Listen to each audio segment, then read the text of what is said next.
Hello YouTube and welcome back. This video was inspired by our adopted son Ryan. When he first started exploring his own individual taste and personal style, he came to me for some help and guidance.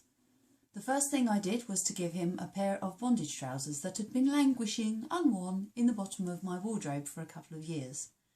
The next thing I did was to give him a whole bunch of advice which I'm going to share with you today. Although a lot of what I'm going to say today applies to the girls just as well, today's video is very much geared towards the boys. Tip number 1. You don't need it all and you don't need it now. I'm sure as a baby bat it's very tempting to jump onto the internet, find the online Gothic clothing stores and buy one of each item you see. And as soon as they come through the post you bung them all on. No, don't be doing that. I see it so often at gigs and clubs. People put outfits together that perhaps just don't quite work. It all looks very carry-on goth, and instead of wearing clothes that express who you are as a person, you end up looking like you're wearing a fancy dress costume. I'm not saying don't buy from these shops. I'm saying buy selected items. This leads me to tip number 2. Save your money for those special items. If you've seen any of my videos, you will know that I champion charity shop chic, but unless you're a real jammy beggar, it's unlikely that you're going to find buckle-side jeans, winkle pickers or a pair of new rocks hiding in the back of your local charity shop. So these are the items that you want to save up and get, the special items that you won't get anywhere else. That said, do have a good look round eBay. And tip number 3. Accept a little imperfection. I recently sourced 2 pairs of new rocks on eBay for considerably less than you might expect. Why? One pair had a globe missing, the other pair was missing a small piece of metal trim from the front of the sole. I bet if I hadn't pointed them out, you probably wouldn't have noticed either. Once the outfit's put together, who's going to know? Maybe someone's got a pair of brocade trousers with a small hole in the seam. Perhaps someone else is selling an old pair of bondage trousers where one of the zips has started to come loose.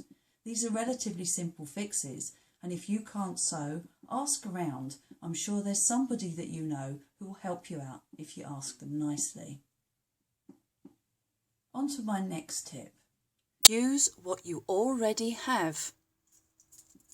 So you've just got into this new subculture, but you still have a wardrobe full of clothes from your old life. Don't go chucking them all away, have a good look through.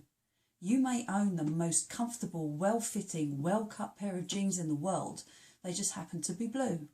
No problem. Get yourself some Dylon washing machine dye. Chuck your jeans and the dye into your washing machine and voila, black jeans. Maybe you've not long left school, maybe you're still at school, and maybe your uniform trousers are black. Put those trousers on with a nice pair of winkle pickers and a good studded belt and suddenly they're black goth trousers.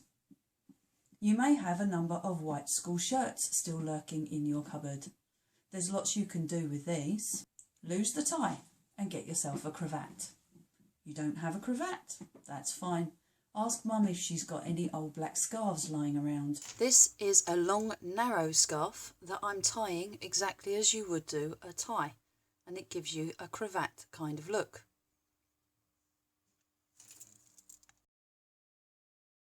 This is a square chiffon scarf that I've folded into a triangle, rolled up, and I'm simply tying with a reef knot.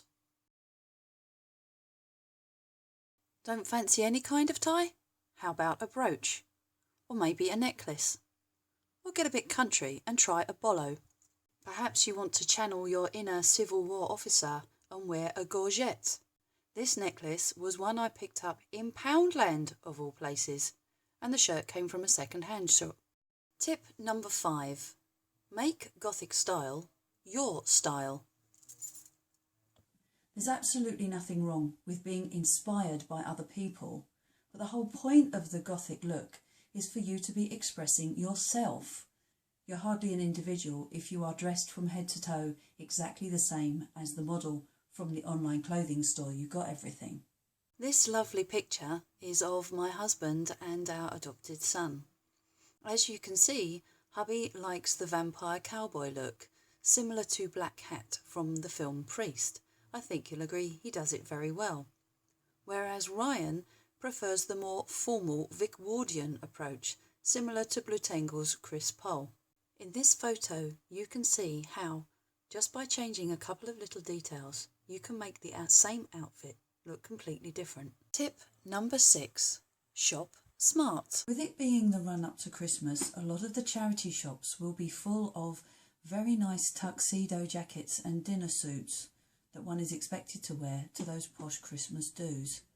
A tuxedo jacket is a great addition to a goth wardrobe, whether you're a boy or a girl. Also, keep an eye out in your local wedding hire shops. Every so often they will get new stock in, and you may find that the charity shops local to them will be full of very nice or fancy waistcoats and the occasional frock coat. It might even be worth going in and asking them directly if you can buy an ex-hire coat or waistcoat once they've finished with it. Tip number 7. Tain't what you wear, it's the way that you wear it. Even the most mundane of outfits can be a goth outfit if you wear it right.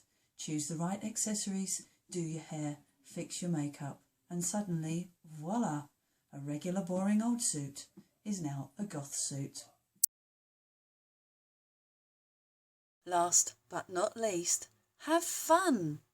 Some people take themselves way too seriously. I'm wearing this label and that label, I'm more goth than thou. What they forget is, back in the early days, clothing labels such as Raven and Dark Star simply didn't exist. You had to make do with what you had. Well, I hope, gentlemen, that this has given you some ideas. If you have any comments or questions, please leave them below. Please remember to like, share and subscribe. And until the next time, take care. Bye.